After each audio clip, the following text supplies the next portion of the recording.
Hi guys, welcome to my channel. In this video I will show you 4 detailed ways on how to grow your relationship with God. Now I recently made a short about this, but I'm gonna explain it to you guys in a more detailed way.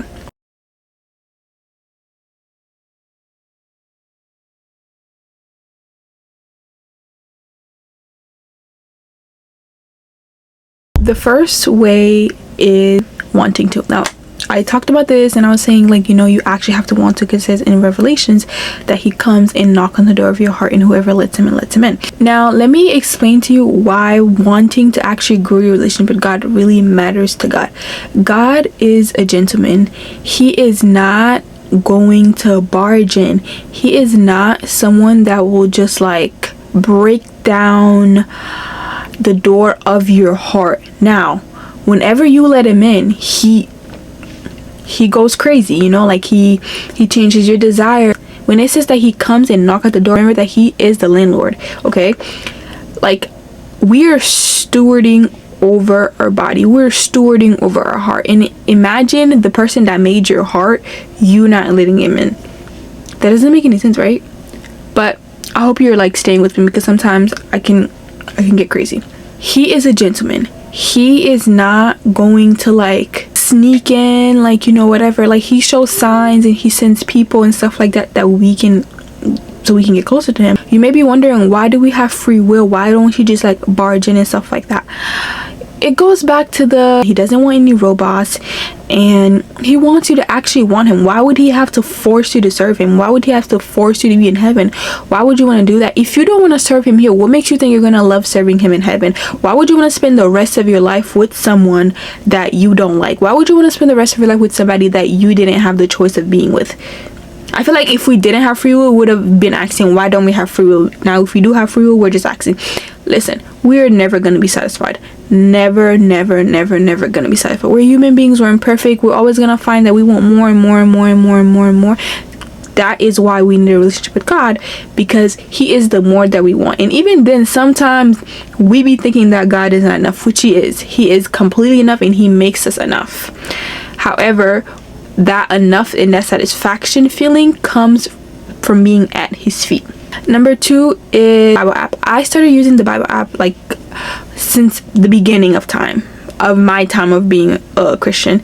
Like, I started using this Bible app without not knowing what it was. I didn't have any friends. I was just like using. I was like, okay, let me use this.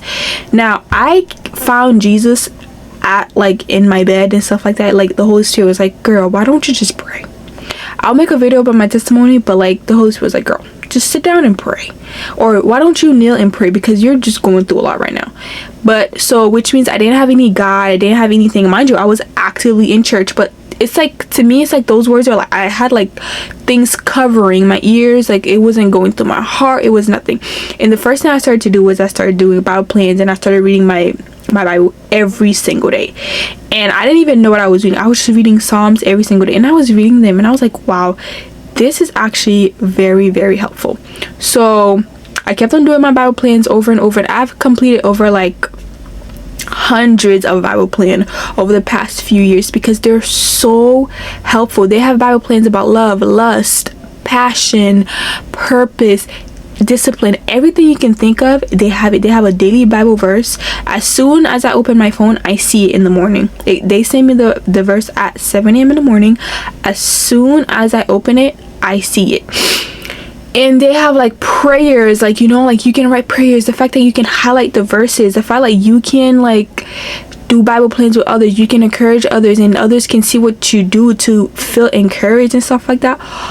We thank God. And the fact that YouVersion was made by one church, just one church. Imagine if all of us come together. Imagine what we could do, because YouVersion is a great Bible app, and it has ways so you can give. It has like 1,000 things. Like, I volunteered at the YouVersion, where people would send prayer requests, and then I would type back and then like help them pray and pray for them and stuff like that. It's honestly just amazing.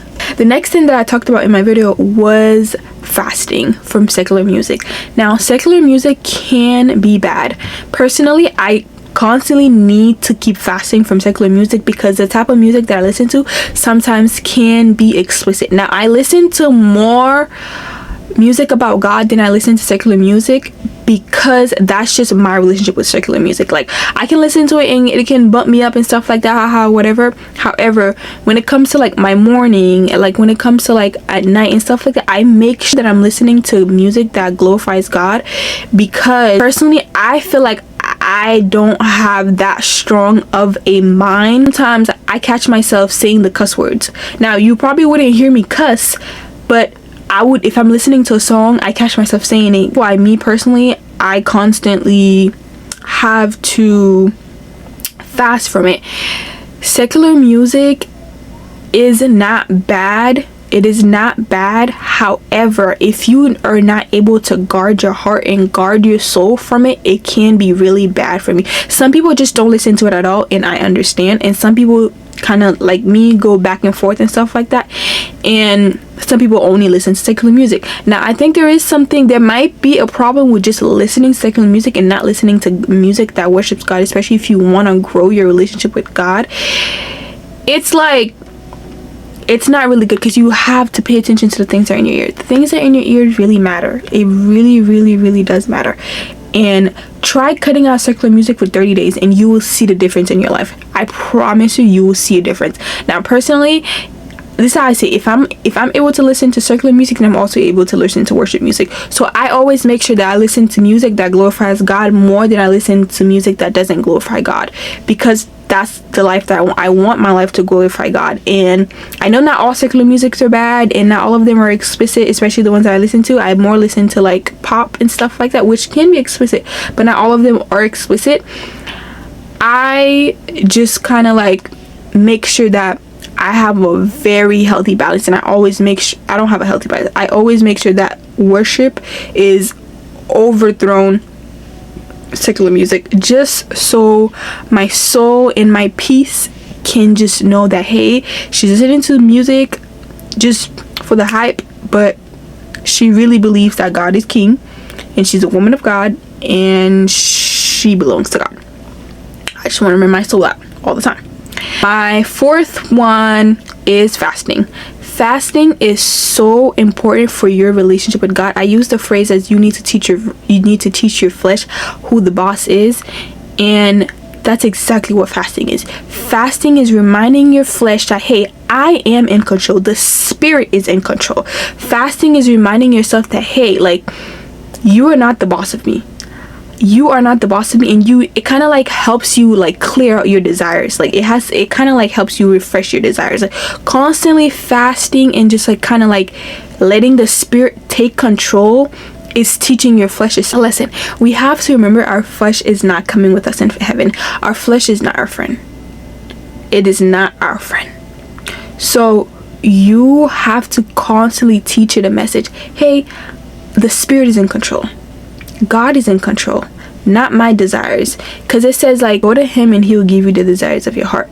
You have to go to him first so your desires can be transformed before you get that desire. Does that make sense? Like, you don't just get your fleshy desires from God. No, you go to God and then your desires change, and then you be like, oh, okay, I want that instead of that. You see what I'm saying? So teaching your flesh who's boss is elite, and you get that by fasting. Fast from food. I personally, sometimes I fast from social media. I fast from scrolling. I'm trying to get out the habit of scrolling, y'all. But this is just a cute 4 short detailed video about how to grow your relationship with God, and it's not too long, it's not too short. Try these out and let me know how it worked for you.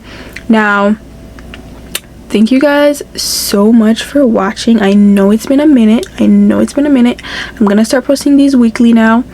Every time I say that, I don't do it, but this time I will. I'm a weekly long videos. I post shorts all the time, but I'm gonna start posting my shorts out. I'm gonna start posting my shorts in long detailed more, because I feel like sometimes they don't make sense and sometimes we need more information. I definitely, sometimes when I see a short, I'm like, I want more information than that.